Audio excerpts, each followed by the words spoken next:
الحمد للہ رب العالمین، الصلاۃ والسلام علی خاتم النبیین وعلی آلہ وصحبہ اجمعین، اما بعد فاعوذ باللہ من الشیطان الرجیم، بسم اللہ الرحمن الرحیم۔ قال اللہ تعالی فی سورۃ رعد: سواء منکم من اسر القول ومن جہر به ومن هو مستخف باللیل وسارب بالنہار۔ ترجمہ: کوئی تم میں سے چپکے سے بات کہے یا پکار کر، یا رات کو کہیں چھپ جائے یا دن کی روشنی میں کھلم کھلا چلے پھرے، اس کے نزدیک برابر ہے۔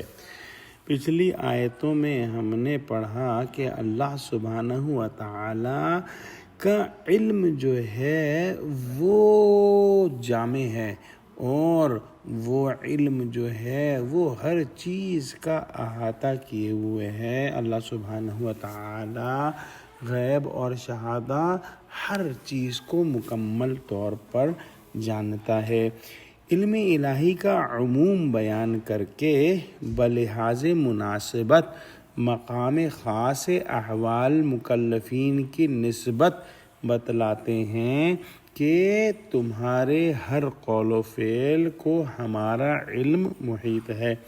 جو بات تم دل میں چھپاؤ یا آہستہ کہو، اور جو اعلانیہ پکار کر کہو، نیز جو کام رات کی اندھیری میں پوشیدہ ہو کر کرو یا پھر دن دہاڑے برسر بازار کرو، دونوں کی حیثیت علم الہی کے اعتبار سے یکساں ہے۔ بعض مفسرین نے آیات کو 3 قسم کے آدمیوں پر مشتمل بتایا ہے: من اسر القول، جو بات کو چھپائے، من جہر بہ، جو ظاہر کرے، اور من ہوا مستخف باللیل وسارب بالنہار، جو اپنا کام رات کو چھپائے، مثلاً شب کو چوری کرنا، اور دن کو ظاہر کرے، مثلاً دن میں نمازیں پڑھنا۔ اللہ کو سب یکساں طور پر معلوم ہے۔ واللہ اعلم۔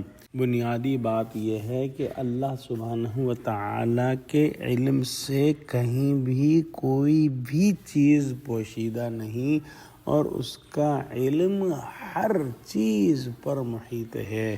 دعا کرتے ہیں کہ اللہ سبحانہ و تعالی ہم کو قرآن کا فہم عطا فرما، ہم کو سچوں سے جوڑے اور ہم کو صراط مستقیم پر قائم فرما دے، آمین۔ وآخر دعوانا الحمد للہ رب العالمین۔ السلام علیکم ورحمۃ اللہ وبرکاتہ۔